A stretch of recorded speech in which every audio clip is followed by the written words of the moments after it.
وَكُلُّ مَا لَا يَنْصَرِفُ إِذَا أُضِيفَ أَوْ دَخَلَهُ اللَّامُ فَدَخَلَهُ الْكَسْرَةُ نحو مررت بأحمدكم وبالأحمد. المقصد الأول في المرفوعات. الأسماء المرفوعات 8 أقسام: الفاعل ومفعول ما لم يسمى فاعله، والمبتدأ والخبر وخبر إن وأخواتها، واسم كان وأخواتها، واسم ما ولا المشبهتين بليس، وخبر للتي لنفي الجنس. گزشتہ سبق میں اسباب منع صرف کا بیان چل رہا تھا، اور اس کے بعد آخر میں انہوں نے آپ کو بتلایا کہ ایک اسم جو غیر منصرف ہو اس کو پھر منصرف کیسے بنائیں گے، اس کو منصرف کیسے بنایا جا سکتا ہے. تو انہوں نے آپ کو بتلایا کہ جہاں ایک سبب عالمیت ہو، غیر جس اسم میں 2 اسباب منع صرف میں سے ایک سبب کیا ہو، عالمیت ہو، تو اس میں سے اگر اس عالمیت کو ختم کر دیا جائے تو اس صورت میں پھر وہ لفظ جو ہے منصرف بن جائے گا. لیکن اس میں پھر 2 صورتیں تھیں، بعض میں عالمیت کی شرط تھی، بعض میں عالمیت کی شرط نہیں تھی. ویسے عالمیت ایک سبب کے ساتھ جمع ہو جاتی تھی. تو جن میں عالمیت شرط تھی وہ اس میں سے بھی عالمیت کو ختم کریں گے، وہ منصرف بن جائے گا. جس میں عالمیت شرط نہیں تھی اس میں سے بھی عالمیت کو ختم کریں گے تو وہ بھی منصرف بن جائے گا. لیکن دونوں میں فرق یہ ہوگا کہ وہ جن میں عالمیت شرط تھی، جب آپ نے اس میں سے عالمیت ختم کر دی تو عالمیت کے ساتھ وہ دوسرا سبب بھی ختم ہوا، اب وہ مؤثر نہ رہا، تو وہ لفظ منصرف ہے. اور اس وقت اس میں ایک بھی سبب غیر انصراف کا نہیں ہے. اور وہ جن میں عالمیت شرط نہیں تھی البتہ عالمیت جمع ہو گئی تھی ایک اور سبب کے ساتھ، اس میں سے جب عالمیت ختم کریں گے تو وہ لفظ منصرف بن جائے گا، لیکن اب بھی اس میں غیر انصراف کا ایک سبب باقی ہے. بھائی صورت سمجھ میں آ گئی بھائی. اور اس کی مثال انہوں نے ذکر کی تھی، مثلا عالمیت کیسے ختم کرتے ہیں. بھائی دیکھیے، علم جو ہوتا ہے وہ ذات معین پر دلالت کرتا ہے. آپ اگر ایک 2 4 یا 6 کا نام اکٹھا ہی مثلا طلحہ رکھ دیتے ہیں تو معلوم ہوا اب اس میں سے طلحہ میں عالمیت نہیں ہے، اس لیے کیونکہ علم تو وہ ہے جو ایک معین ذات پر دلالت کرتا ہے، جیسے ہی اس کا نام لیں فوراً وہ ذہن میں آ جائے. لیکن یہاں جب آپ نے 4 6 کا نام طلحہ رکھا ہے، اب میں آپ سے کہوں طلحہ آیا، کوئی آپ کو پتا چلا ان میں سے کون سا والا آیا ہے؟ نہیں. تو دیکھو یہ معین ذات پر اب دلالت نہیں کر رہا. جب معین ذات پر دلالت نہیں کر رہا معلوم ہوا عالمیت ختم ہو چکی ہے، کیونکہ علم تو وہ ہوتا ہے جو معین ذات پر دلالت کرتا ہے. اسی لیے انہوں نے کہا، اس کی مثال کیا ذکر کی، جاءنی طلحۃ آخر. یہ آخر کا لفظ لا کر بتلا دیا کہ یہ ایک کا نام نہیں، کئیوں کا نام ہے، جماعت کا ایک نام ہے. میرے پاس دوسرا طلحہ آیا تھا، معلوم ہوا اور بھی کوئی طلحہ ہے. صورت سمجھ میں آ گئی بھائی. اب آگے دیکھیے، مصنف فرماتے ہیں وَكُلُّ مَا لَا يَنصَرِفُ إِذَا أُضِيفَ أَوْ دَخَلَهُ اللَّامُ فَدَخَلَهُ الْكَسْرَةُ. وَكُلُّ مَا لَا، اور ہر وہ اسم لا ينصرف جو غیر منصرف ہوتا ہے، لا ينصرف جو غیر منصرف ہوتا ہے، اذا اضیف جب اس کی اضافت کر دی جائے، او دخلہ اللام یا اس پر لام تعریف یعنی الف لام داخل ہو جائے، فدخلہ الکسرہ تو اس پر کسرہ بھی داخل ہو جائے گا. بھئی یاد رکھیے، غیر منصرف کی جب اضافت کر دی جائے یعنی مضاف بنایا جائے، مضاف الیہ نہیں بلکہ مضاف، جب اس کو مضاف بنا دیا جائے یا غیر منصرف پر جب الف لام داخل ہو جائے تو پھر اس صورت میں اس پر کسرہ داخل ہو جاتا ہے. حالانکہ غیر منصرف پر تو کسرہ داخل نہیں ہوتا تھا، لیکن جب اس پر اس کی اضافت ہو جائے یا الف لام داخل ہو جائے تو اس پر پھر کسرہ بھی آ سکتا ہے، کسرہ بھی آ سکتا ہے۔ تو اب کسرہ آ گیا، تنوین تو آ نہیں سکتی کیونکہ مضاف پر تنوین نہیں آتی، اضافت کی وجہ سے تنوین کیا ہو جاتی ہے، ویسے ہی گر جاتی ہے، تو تنوین تو نہیں آ سکتی، اور الف لام کی وجہ سے بھی تنوین گر جاتی ہے۔ تو غیر منصرف پر یہی دو چیزیں نہیں آتی تھی نا، ایک کسرہ نہیں آتا تھا اور ایک تنوین نہیں آتی تھی۔ تنوین تو ابھی بھی نہیں آئے گی کیونکہ مضاف پر تنوین نہیں آتی، اور جو معرف باللام ہوتا ہے اس پر بھی تنوین نہیں، البتہ کسرہ اس پر آ جائے گا۔ اگر ما قبل میں کوئی حرف جر ہو تو پھر اس پر کسرہ آ جائے گا۔ اب سوال پیدا یہ ہوتا ہے کیا یہ منصرف بن گیا؟ جب اس پر الف لام آیا، اس کی اضافت کر دی، تو کیا یہ منصرف بن گیا ہے؟ اب تو اس میں علماء کا اختلاف، بعض علماء فرماتے ہیں ہاں یہ منصرف بن گیا۔ کیا بن گیا؟ جبکہ بعض کہتے ہیں نہیں منصرف نہیں بنا ہے، اب بھی غیر منصرف، لیکن منصرف کے حکم میں آ گیا، وہی منصرف والا حکم اس پر لگ گیا۔ کیا حکم لگا؟ منصرف پر کسرہ آتا تھا، اس پر بھی کیا آ گیا؟ کسرہ آ گیا۔ صورت سمجھ میں آ گئی؟ بھئی اس کی وجہ کیا ہے کہ جب غیر منصرف مضاف بن جائے یا معرف باللام بن جائے تو اس پر کسرہ آ جاتا ہے، پہلے کسرہ نہیں آ سکتا تھا، اور یہ دو چیزیں آ جائیں تو پھر کسرہ آ جائے گا۔ اس کی کیا وجہ ہے؟ تو یاد رکھنا، تو سب سے پہلے یہ یاد رکھو کہ یہ اضافت اور الف لام یہ اسم کے بڑے خاصے ہیں، یہ اسم کے بڑے خاصے ہیں۔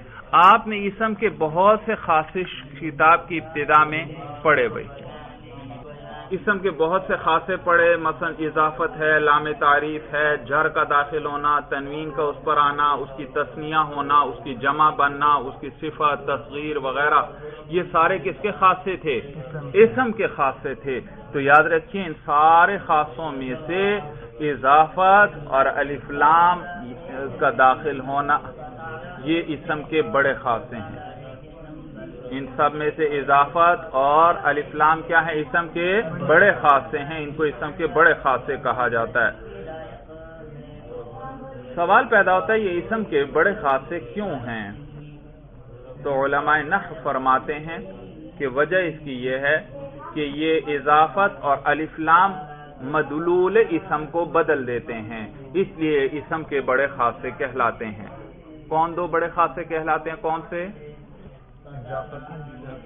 اضافت اور الف لام، یہ اسم کے بڑے خاصے کہلاتے ہیں۔ سوال پیدا ہوتا ہے یہ بڑے خاصے کیوں کہلاتے ہیں؟ تو وہ جواب دیتے ہیں کہ یہ کیا کرتے ہیں؟ مدلول اسم کو بدل دیتے ہیں۔ مدلول جس پر اسم دلالت کر رہا ہو، مثلا میں نے کہا زید، آپ کے ذہن میں کون سا ساتھ کیا ہے جس کا کیا نام ہے؟ زید، تو وہ جو اس کی ذات ہے وہ ہوئی مدلول، جیسے ہی میں زید کہوں گا اس نے اس پر دلالت کر دی، آپ کے ذہن میں فوراً آ گیا۔ یا مثلا میں کہتا ہوں قلم، دیکھو قلم کی فوراً آپ کے ذہن میں صورت آ گئی، تو لفظ قلم ہوا دال، دلالت کر رہا ہے، اور کس پہ کر رہا ہے؟ وہ جو قلم جس کے ذریعے لکھتے ہیں اس پر کر رہا ہے، تو وہ کیا ہوا؟ مدلول، جس پر وہ دلالت کرے، جس پر کیا کرے؟ دلالت کرے۔ تو علماء فرماتے ہیں کہ یہ مدلول اسم کو بدل دیتا ہے جس پر اسم دلالت کر رہا ہوتا ہے۔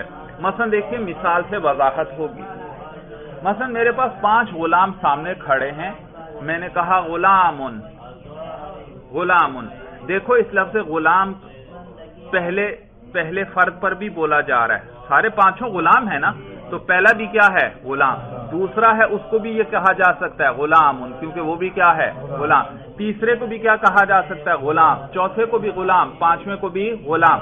تو معلوم ہوا دیکھو غلام کے مدلول یہ سارے افراد غلام کا مدلول ہیں، غلام ان سب پہ کیا کر رہا ہے؟ دلالت کر رہا ہے، پہلا بھی مراد ہو سکتا ہے، دوسرا بھی، تیسرا بھی، چوتھا بھی، اور 5، کیونکہ ان میں سے ہر ایک کیا ہے؟ غلام۔ اب دیکھنا مدلول بدل جائے گا، میں اضافت کر دیتا ہوں غلام زیدن، زید کا غلام، اور ان 5 میں سے زید کا غلام تو صرف ایک ہے، تو لہذا آپ دیکھو غلام 5 میں سے ہر ایک پر بولا جا سکتا تھا، لیکن غلام و زیدین اضافت کی مدلول بدل گیا، اب 5 پہ نہیں بولا جا سکتا، اب کتنے پر بولا جا سکتا ہے؟ صرف ایک پر۔ دیکھو مدلول بدلا یا نہیں؟ پہلے مدلول 5 تھے، اب مدلول 1 ہے، اور یہ کس وجہ سے تبدیلی آئی؟ اضافت کی وجہ سے۔ اسی طرح الف لام کی وجہ سے بھی مدلول بدل جاتا ہے۔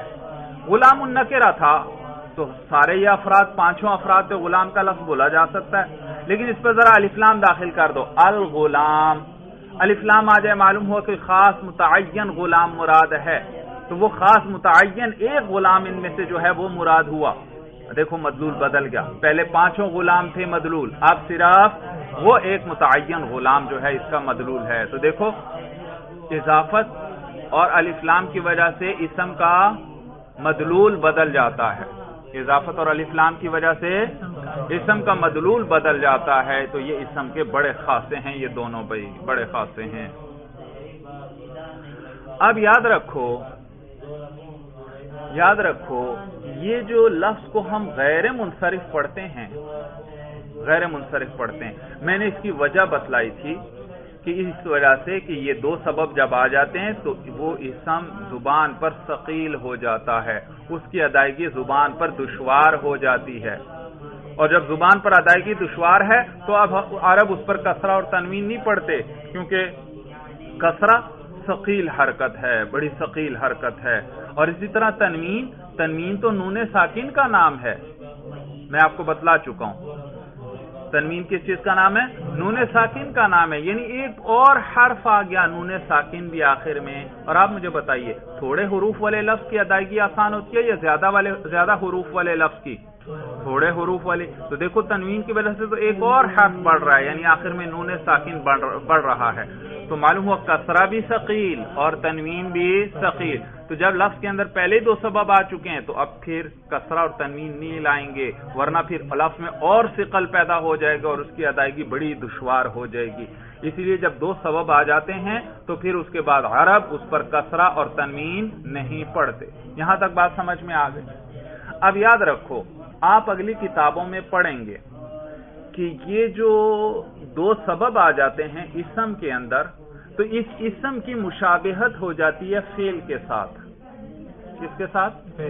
فعل کے ساتھ مشابہت ہو جاتی ہے، اور فعل پر تو کسرہ بھی نہیں آتا اور تنوین بھی نہیں آتی، کیونکہ کسرہ جر وہ حرف جر کی وجہ سے آتا ہے، اور فعل پر تو حرف جر داخل نہیں، اور فعل پر تنوین بھی کبھی نہیں آتی۔ آپ نے خود دیکھا ہے، گردانے پڑھی ہیں کہ تنوین آتی ہے فعل پر تنوین بھی نہیں آتی اور جر بھی نہیں آتا، یعنی کسرہ کی جگہ اس پر کیا آتا ہے؟ جزم آتا ہے۔ کیا آتا ہے؟ جزم آتا ہے۔ تو لہذا فعل پر تنوین بھی نہیں آتی، فعل پر کسرہ بھی نہیں آتا، اس لیے کیونکہ فعل ثقیل ہوتا ہے۔ وجہ یہ کہ فعل کی گردان ہوتی ہے، صیغے بدلتے ہیں، اس میں اور حروف آتے جاتے ہیں، تو اگر کسرہ اور تنوین بھی آ جائیں تو ثقل در ثقل آ جائے گا، لفظ کی ادائیگی بڑی مشکل ہو جائے گی، لہذا اس پر کسرہ اور تنوین آتے ہی نہیں۔ تو لہذا جب اسم کے اندر بھی جب 2 سبب آ گئے تو اس کی مشابہت ہو گئی فعل کے ساتھ۔ کس کے ساتھ ہو گئی؟ فعل کے ساتھ مشابہت ہو گئی۔ اب یہ مشابہت کس طرح ہو گئی فعل کے ساتھ؟ بھائی کہتے ہیں بھائی دیکھو اس میں جیسے اسم میں یہ 2 سبب آئے، اسی طرح فعل میں بھی 2 چیزیں ہوتی ہیں، 2 فرعیتیں ہوتی ہیں۔ بہرحال زیادہ تفصیل میں نہیں جاتا، بحث مشکل ہو جائے گی، انشاءاللہ اگلی کتابوں میں آپ پڑھیں گے، ٹھیک ہے، کہ فعل میں بھی 2 فرعیتیں ہوتی ہیں، تو اسم میں بھی 2 سبب آ گئے، 2 فرعیتیں آ گئیں، تو یہ اس جیسا ہو گیا، اور جب اس جیسا ہوا تو فعل پر تو کسرہ اور تنوین نہیں آتے، لہذا اب اس اسم پر بھی کسرہ اور تنوین نہیں آئیں۔ معلوم ہوا اسم پر کسرہ اور تنوین نہیں آتے، غیر منصرف پر کیوں نہیں آتے؟ کیونکہ اس کی مشابہت کس کے ساتھ آ گئی؟ فعل کے ساتھ آ گئی۔ اور کس وجہ سے مشابہت آئی؟ میں نے بتلایا، بس اتنا یاد رکھیں کہ بس اس کی فعل کے ساتھ مشابہت آئی، اور کیسے آئی وہ اگلی کتابوں میں آپ پڑھ لیں گے۔ صورت سمجھ میں آ گئی؟ تو اس کی مشابہت آ جاتی ہے فعل کے ساتھ، اور فعل پر تو کسرہ اور تنوین نہیں آتے، لہذا اس اسم پر بھی کسرہ اور تنوین نہیں آئیں گے۔ صورت سمجھ میں آ گئی؟ اب دیکھو جب ایک اسم غیر منصرف تھا، انہوں نے آپ کو کیا بتلایا کہ غیر منصرف پر جب اس کی اضافت کر دی جائے یا اس پر کیا داخل ہو جائے؟ الف لام، تو اس پر پھر کسرہ بھی آ جاتا ہے، کسرہ۔ وجہ اس کی یہ، اب سنا، اب آپ کو بات سمجھ میں آئے گی کہ دیکھو جب اسم پر الف لام آ گیا یا اس کی اضافت ہو گئی، تو اضافت اور الف لام تو اسم کے بڑے خاصے ہیں، کیا شمار ہوتے ہیں؟ اسم کے بڑے خاصے شمار ہوتے ہیں۔ تو یہ جو اسم تھا غیر منصرف تھا، اس کی مشابہت کس کے ساتھ تھی؟ فعل کے ساتھ۔ توجہ ہے سبق کی طرف، یہ جو اسم غیر منصرف جس پر ابھی الف لام یا اضافت ہم کریں گے، ابھی نہیں کی، یہ جو اسم غیر منصرف تھا اس کی مشابہت کس کے ساتھ تھی؟ فعل. لیکن جب اس کی اضافت کر دی یا اس پر الف لام آ گیا تو الف لام اور اضافت تو اسم کے بڑے خاصے ہیں، تو وہ مشابہت کمزور ہو گئی. اب اس کے یہ اسم والی جہت راجح ہو گئی. پہلے کون سی جانب راجح تھی؟ فعل والی جانب، اس کے ساتھ مشابہت راجح تھی. لیکن اب تو اسم کے بڑے خاصے آ گئے، الف لام آ گیا یا اضافت آ گئی بھائی، تو لہٰذا یہ اسم والی جانب راجح ہو گئی، اس میں قوت آ گئی. جب قوت آ گئی تو لہٰذا وہ مشابہت کمزور پڑ گئی، تو اب اس پر کسرہ آ سکتا ہے. تنوین بھی آ جاتی، لیکن تنوین تو اضافت کی وجہ سے ویسے ہی گر جاتی ہے، اور الف لام کی وجہ سے بھی تنوین گر جاتی ہے. البتہ کسرہ چونکہ آ سکتا تھا تو وہ کسرہ آ گیا. تقریر سمجھ میں آ گئی؟ حاصل کلام کیا ہوا؟ الف لام اور اضافت اسم کے بڑے خاصے. اور یہ جو غیر منصرف ہوتا ہے اس کو غیر منصرف پڑھا جاتا ہے کیونکہ مشابہت کس کے ساتھ؟ فعل کے ساتھ. لیکن جب اس پر اسم کے بڑے خاصے آ گئے تو وہ مشابہت والی جانب کمزور ہو گئی اور اسم والی جانب قوی ہو گئی. اسم والی جانب قوی ہو گئی، اور جب اسم والی جانب قوی ہوئی تو اسم پر تو کسرہ بھی آتا ہے اور تنوین، لہذا اب وہ اس پر کسرہ آ جائے گا. تنوین تو مانع موجود ہے، تنوین تو نہیں آ سکتی، لیکن کم از کم کسرہ آ جائے گا. تقریر سمجھ میں آ گئی؟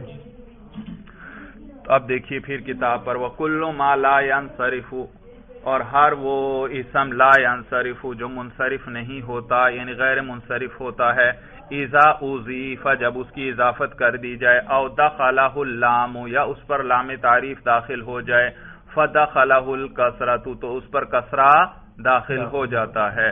نحو مثال کے طور پر مررت باحمدکم، دیکھو احمد غیر منصرف تھا بھائی، جاءنی احمد، رأیت احمد، مررت باحمد، کیا تھا؟ غیر منصرف. لیکن اب اس کی اضافت کر دی، کم ضمیر آخر میں آ گئی، میں تمہارے احمد پر سے گزرا، تو احمدکم، مررت باحمدکم کسرہ آ گیا.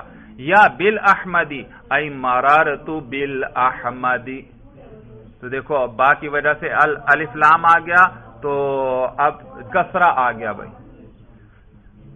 سمجھ میں آئی بات؟ بھائی آپ مجھے بتائیے، غیر منصرف پر جر آ سکتا ہے یا نہیں آ سکتا؟ شاباش، جر آ سکتا ہے. جر تو آتا ہے بھائی، جب حرف جر غیر منصرف پر آئے گا تو جر تو ہاں. اب دوسرا سوال، غیر منصرف پر کسرہ آتا ہے یا نہیں؟ کسرہ نہیں آتا بھائی. شاباش، تو جر اور کسرہ میں فرق سمجھ آ رہا ہے؟ کسرہ بے شک نہیں آ رہا، فتحہ آ رہا ہے. مررت باحمد، تو آپ کیا کہیں گے؟ یہ اس وقت کیا ہے؟ مجرور ہے. تو جر تو آئے گا، لیکن جر وہ صورت میں کس کی ہوگا؟ فتحہ کی صورت میں ہوگا. تو آپ نے صرف یہ کہنا ہے اس پر کسرہ نہیں آ سکتا، یہ نہ کہنا اس پہ جر نہیں آ سکتا. جر تو اس پر آ رہا ہے، یہ جر ہی تو ہے، صورت صرف فتحہ والی ہے. بات سمجھ میں آ گئی؟ اب دیکھیے آگے بھائی، اب مرفوعات شروع ہو رہے ہیں. المقصد الاول فی المرفوعات، پہلا مقصد مرفوعات کے بیان میں بھائی جن پر رفع آئے گا، اور رفع آپ نے پڑھا کبھی رفع ضمہ کی صورت میں آتا ہے، جاءنی زیدن، اور کبھی رفع واو کی صورت میں آئے گا، جاءنی ابوکا، اور کبھی رفع الف کی صورت میں آئے گا، جاءنی رجلانی، یہ مرفوع ہے. اسی طرح جاءنی مسلمون، یہاں بھی رفع کس کی صورت میں ہے؟ واو کی صورت میں. معلوم ہوا رفع جو ہے ضمہ کی صورت میں بھی آ سکتا ہے، رفع جو ہے واو کی صورت میں بھی آ سکتا ہے، اور رفع جو ہے الف کی صورت میں بھی آ سکتا ہے، اور کبھی رفع تقدیرن بھی آتا ہے، جاءنی القاضی، رأیت القاضی، مررت بالقاضی.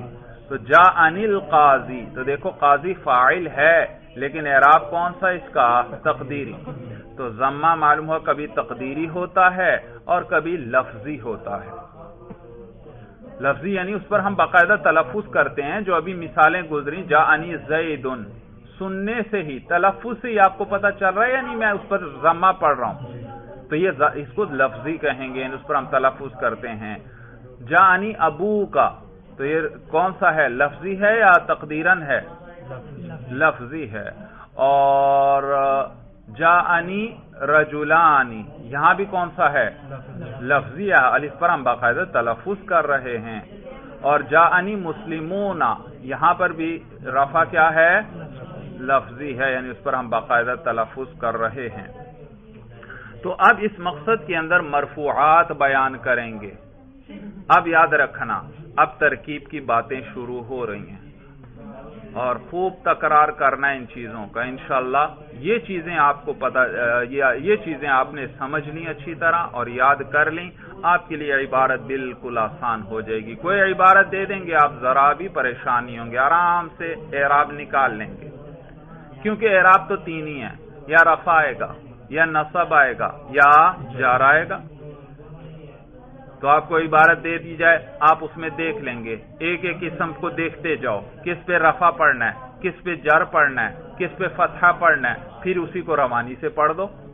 طریقہ سمجھ میں آیا؟ عبارت کس طرح حل کی جاتی ہے، ایک ایک قسم کا کیا کر لیا جاتا ہے، اعراب نکال لیتے ہیں کہ یہ مرفوع ہے یا منصوب ہے یا مجرور. ایک لفظ کا پتہ چل گیا، پھر اس سے اگلے لفظ میں چلے جاؤ، اس کو بھی دیکھ لو، پھر تیسرے کو دیکھ لو، چوتھے کو دیکھ لو، اور پھر روانی سے سارے کو پڑھ دو. تو اب سب سے پہلے یہ مرفوعات بیان کریں گے. یہ جو چیزیں بیان کریں گے یاد رکھنا، یہ عبارت میں آئے تو ان پر آپ نے رفع پڑھنا ہے. مثلا مبتدا ہے، یا جیسے فاعل ہے، تو آپ جب بھی فاعل آپ کو پتہ چل جائے یہ لفظ فاعل بن رہا ہے تو اس کا اعراب بھی ساتھ ہی آپ کو پتہ چل جائے گا. معلوم ہو اس پہ کون سا اعراب پڑھنا ہے، رفع والا. پھر آپ اس میں غور کریں گے کہ یہ لفظ معرب ہے یا مبنی ہے. یہ ہے تو فاعل، اور فاعل پر کیا پڑھا جاتا ہے، رفع. لیکن رفع یاد رکھو، ایک رفع ہوگا مبنی پر، ایک رفع ہوگا معرب پر. تو ایک رفع جو ہے کس پر آئے گا، مبنی پر، اور ایک کس پر آئے گا، معرب. یاد رکھو مبنی تو وہ ہے جس کی حالت بدلتی نہیں ہے، چاہے رفع ہو، چاہے نصب ہو، چاہے جر ہو، برقرار رہتا ہے، اس میں کوئی تبدیلی نہیں آتی، اس نے جوں کا توں رہنا ہے جیسا وہ ہے. تو اس کے لیے ہم کہتے ہیں یہ مرفوع ہے محلن. محل یعنی جگہ. عربی میں محل کا کیا معنی ہے، جگہ. تو محلن یہ مرفوع ہے، کیا معنی، اس جگہ کے اعتبار سے یہ مرفوع ہے. مثلا میں کہتا ہوں جاءنی ہؤلاء، آئے میرے پاس یہ لوگ. اب ہؤلاء کیا ہے، اس میں اشارہ، اور اس میں اشارہ مبنیات میں سے ہے. تو یہ حالت رفعی ہو، نصبی ہو، جری ہو، تینوں صورتوں میں ہؤلاء حمزہ کے نیچے کسرہ ہی رہے گا، کیونکہ یہ مبنی ہے، مبنی کی صورت نہیں بدلتی، چاہے رفع کے مقام میں آئے، چاہے یہ نصب والی جگہ پر آئے، چاہے جر والی جگہ پہ. تو پھر اس کا اعراب کیسے بتائیں گے کہ یہ محلن مرفوع ہے یا محلن منصوب ہے یا محلن مجرور. یعنی محلن مرفوع کا کیا معنی، جگہ کے اعتبار سے یہ مرفوع ہے. یہ جگہ رفع والی ہے جہاں پر یہ آ رہا ہے، کیونکہ یہ فاعل بن رہا ہے، اور فاعل کیا ہوتا ہے، مرفوع. تو یہ فاعل کی جگہ آ رہا ہے، تو جگہ کے اعتبار سے یہ مرفوع ہے. یعنی اگر یہاں کوئی معرب ہوتا تو رفع ظاہر بھی ہو جاتا، لیکن چونکہ یہ مبنی ہے رفع ظاہر نہیں. تو مبنی کے لیے ہمیشہ اعراب کس طرح بتلاتے ہیں، محلن. تو لہذا جو بھی لفظ آئے سب سے پہلے آپ نے یہ دیکھنا ہے یہ مبنی ہے یا معرب. اگر مبنی ہو تو پھر آپ سمجھ جائیں کہ اس نے جوں کا تو جیسا یہ ہے اس نے ایسا ہی رہنا ہے، اور چاہے اس پر رفع رہا ہو تو آپ کہیں گے مرفوع محلن، اور نصب آ رہا ہو تو آپ کیا کہیں گے، منصوب محلن، اور جار والی جگہ ہو تو کیا کہیں گے، مجرور محل. یعنی یہ جگہ کے اعتبار سے کیا ہے، مجرور ہے یا منصوب ہے یا مرفوع ہے.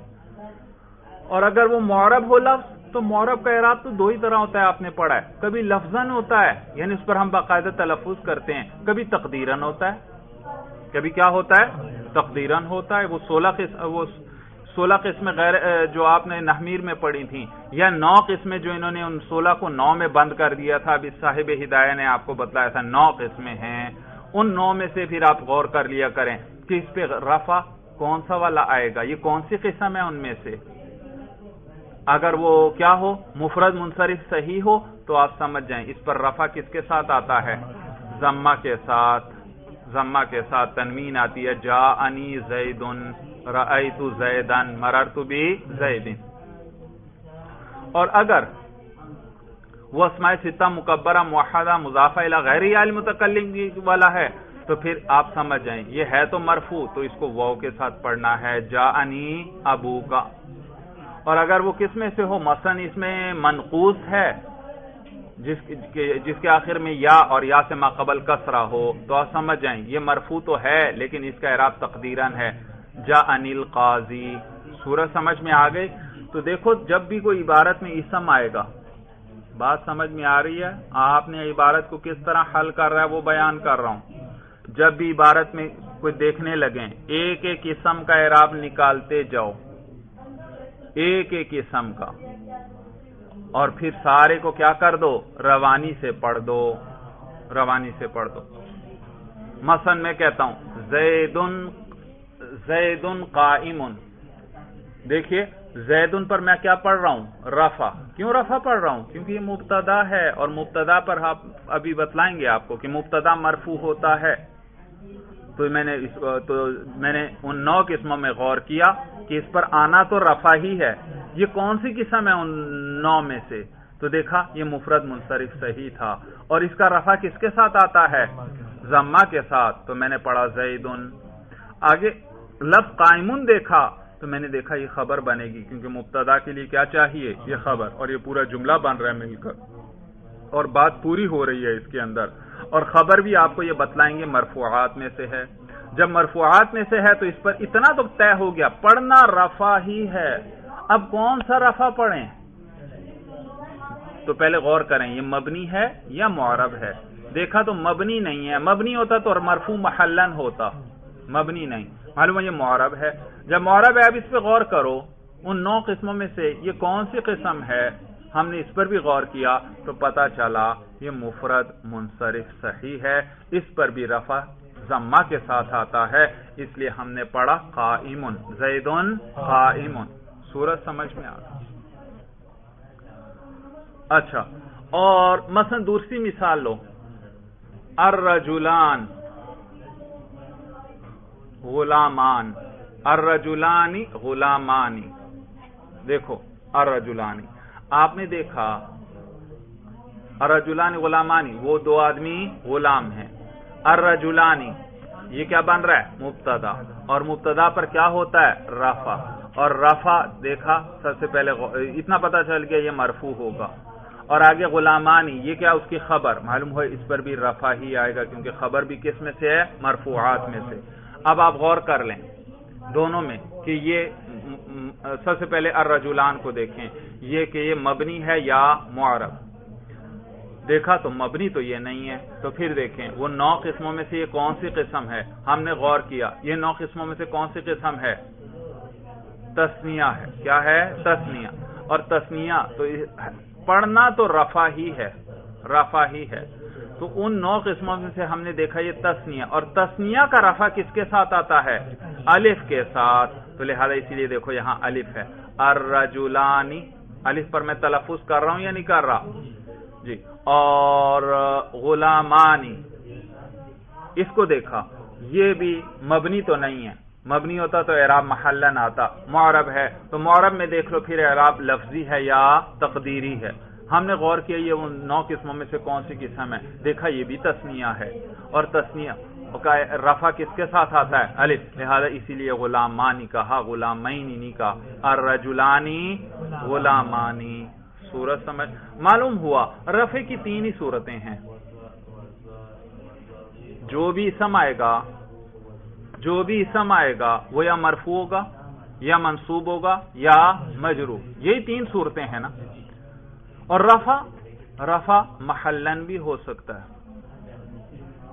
رفع لفظن بھی ہو سکتا ہے, رفع تقدیرن بھی ہو سکتا ہے. تین قسمیں ہیں.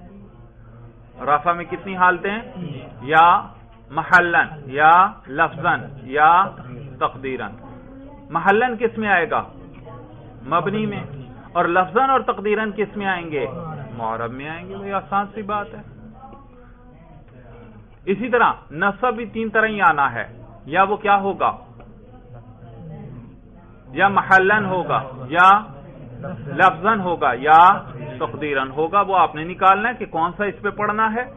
آپ کو اتنا پتا چل جائے اس پہ پڑھنا نصب ہے, یہ مفعول بن رہا ہے, اس پہ تو نصب ہی پڑھنا ہے.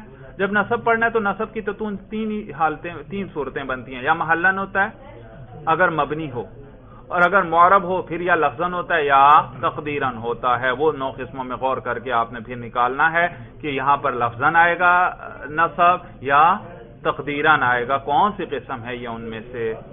صورت سمجھ میں آ گئی؟ تو معلوم ہوا رفع کبھی کیا ہوتا ہے؟ محلن, رفع کبھی لفظن, اور رفع کبھی تقدیرن ہوتا ہے. دیکھو کتنا آسان ہو گیا اب آپ کے لیے عبارت میں اعراب نکالنا. غور کریں گے کہ یہ مرفوعات میں سے ہم نے پڑھا تھا, یا منصوبات میں سے پڑھا تھا, یا مجرورات میں سے. اور پھر اتنا پتہ چل جائے کہ اس پہ رفع پڑھنا ہے تو آپ غور کر لیں کہ اس پر کون سا رفع آئے گی, کون سی صورت آئے گی. یہاں محلن آئے گا رفع, یا لفظن آئے گا, یا تقدیرن آئے گا. صورت سمجھ میں آ گئی؟ تو مرفوعات کے اندر دیکھو جو چیزیں یہ ذکر کرنے لگے کتاب کے اندر, ان میں سے جو بھی عبارت میں آ جائے آپ کو پتہ لگ جائے کہ یہ تو مبتدا ہے, آپ فوراً سمجھ جائیں اس پر کیا پڑھنا ہے؟ رفع. پھر آگے غور کر لیں کہ رفع محلن پڑھنا ہے, یا رفع لفظن ہوگا, یا رفع تقدیرن ہوگا. یا اسی طرح اگر مثلا اس میں خبر ہے, خبر آ گئی تو آپ کو پتہ چل گیا جب یہ خبر ہے تو اس پر کیا پڑھنا ہے؟ رفع پڑھنا ہے. تو پھر دیکھ لیں کہ یہ مبنی ہے یا معرب. مبنی ہے تو رفع کون سا آئے گا؟ محلن. اور اگر لفظن یا تقدیرن آئے گا. بھائی اب دیکھیے کتاب پر بھائی, المقصد الاول فی المرفوعات, پہلا مقصد مرفوعات میں, یعنی فی بیان المرفوعات, کس کے بیان میں؟ مرفوعات کے بیان میں, یعنی وہ اسم جو مرفوع ہوتے ہیں. اب وہ 8 ہیں, وہ بتلانے لگے. کہتے ہیں الاسماء المرفوعات ثمانیۃ اقسام, وہ اسم جو مرفوع ہوتے ہیں وہ 8 قسم پر ہیں. الفاعل, نمبر 1 کیا ہے؟ فاعل. جہاں فاعل آ جائے آپ سمجھ جائیں اس پر کیا پڑھنا ہے؟ رفع. ومفعول ما لم یسمى فاعلہ, اور وہ مفعول جس کا فاعل ذکر نہ ہو, یعنی نائب الفاعل, جس کو ہم کیا کہتے ہیں؟ نائب الفاعل. وہ مفعول جس کا فاعل ذکر نہ ہو. دیکھیے بھائی, میں کہتا ہوں ضرب زید عمرا, ضرب فعل, زید اس کے لیے فاعل, اور عمران کیا ہے؟ مفعول ہے. تو دیکھو زید فاعل ہے, اور فاعل پر کیا پڑھتے ہیں؟ رفع. آگے عمران مفعول آ رہا ہے, اور اس مفعول کا فاعل آپ کو اس مفعول کا فاعل عبارت میں ذکر ہے یا ذکر نہیں؟ عمر کی پٹائی کس نے کی؟ زید نے. دیکھو زید ذکر ہے, ضرب زید عمرا, تو یہ مفعول ما لم یسمى فاعلہ نہیں ہے, بلکہ اس کا تو فاعل ذکر ہے بھائی. بلکہ کبھی آپ دیکھتے ہیں فعل کو مجہول لے کر آتے ہیں, ضربہ کو بدل دیا کس سے؟ ضربہ سے. فاعل کو حذف کر لیا, اور عمرن کو کیا کیا؟ اس کا نائب فاعل بنا دیا. ضربہ عمرن, عمر کی پٹائی کی گئی. بھئی کس نے کی پٹائی؟ ہے تو یہ بھی مفعول, لیکن اس کو اصطلاح میں کیا کہتے ہیں؟ مفعول ما لم یسمى, وہ مفعول جس کا فاعل ذکر نہیں, فاعل ذکر نہیں. تو یہ مرفوع فعل کا اسناد اس کی طرف ہے کیونکہ فعل مجہول ہے. عمر کی پٹائی کی گئی, لیکن کس نے کی؟ کون ہے پٹائی کرنے والا؟ فاعل کون اس ضرب کا؟ وہ اسی جملے میں ذکر نہیں. لہذا اس کو کیا کہتے ہیں؟ مفعول ما لم یسمى فاعل، جس کے فاعل کو ذکر نہیں کیا گیا، تو یہ بھی مرفوع ہوتا ہے۔ دیکھو پہلے زید مرفوع تھا کیونکہ فعل معروف تھا، پیچھے فعل معروف ضرب زید عمرا، فعل معروف فاعل کو رفع دیتا ہے، اور فعل مجہول نائب الفاعل یعنی وہ جو مفعول تھا پہلے اس کو رفع دیتا ہے اور فاعل کو حذف کر لیا جاتا ہے، اس کو ذکر نہیں کیا جاتا بھائی۔ تو کہتے ہیں 8 قسمیں یہ ہیں۔ نمبر 1 فاعل ہے، ومفعول ما لم یسمى فاعلہ، اور دوسرا مفعول ما لم یسمى فاعلہ ہے یعنی نائب الفاعل ہے، والمبتدا، اور تیسرا مرفوعات میں سے وہ مبتدا ہے۔ جب آپ کو پتہ چل جائے یہ لفظ مبتدا ہے تو آپ نے ہمیشہ اس پر کیا پڑھنا ہے؟ رفع، اور پھر رفع کی کون سی حالت ہے؟ محلاً، لفظاً یا تقدیراً، وہ آپ نے پھر خود غور کر لینا ہے۔ والخبر، اور چوتھا مرفوعات میں سے وہ خبر ہے۔ خبر جب آپ کو پتہ چل جائے کہ یہ لفظ کیا بن رہا ہے؟ خبر، تو اس پر رفع ہی پڑھنا ہے۔ پھر اس میں آپ غور کر لیں کہ رفع کون سا پڑھنا ہے، محلاً یا لفظاً یا تقدیراً۔ وخبر ان واخواتها، ان اور اس کے جو مشابہ کلمات ہیں ان کی خبر یہ بھی مرفوع ہوتی ہے۔ واسم کان واخواتها، کان اور اس کی جو مشابہ ہیں ان کا اسم، ان کی خبر اور کانا کا اسم۔ واسم ما وللمشبہتین بلیسا، اور اسم ما اور لا کا، وہ ما اور لا المشبہتین بلیسا جو کس کے مشابہ ہیں؟ لیسا، وہ ما اور لا جو لیسا کے مشابہ ہیں ان کا اسم بھی کیا ہوگا؟ مرفوع ہوگا، اس پر رفع پڑھنا ہے۔ وخبر التی لنفی الجنس، اور خبر اس لا کی التی لنفی الجنس جو کس لیے ہو؟ نفی جنس، یعنی لا نفی جنس کی خبر۔ یہ 8 ہیں مرفوعات۔ یہ جب عبارت میں آئیں آپ کو پتہ چل جائے کہ یہ لفظ یا تو مبتدا ہے یا خبر ہے یا یہ انا کی خبر ہے یا کانا کا اسم ہے یا یہ مولا کا اسم ہے یا لا نفی جنس کی خبر ہے، تو بس آپ نے اس پر رفع پڑھنا ہے۔ پھر غور کر لینا ہے رفع آئے گا کون سا، یہاں پر دیکھ لیں یہ مبنی ہے یا معرب ہے۔ اگر مبنی ہو تو سمجھ جائیں رفع محلاً ہے، اور اگر معرب ہو تو پھر دیکھیں لفظی آئے گا یا تقدیری، وہ 9 قسموں میں غور کر لیں۔ صورت سمجھ میں آ گئی بھائی؟ چلیے بس بھائی، ھذا ھو المرام، اللہ اعلم بحقیقت الکلام۔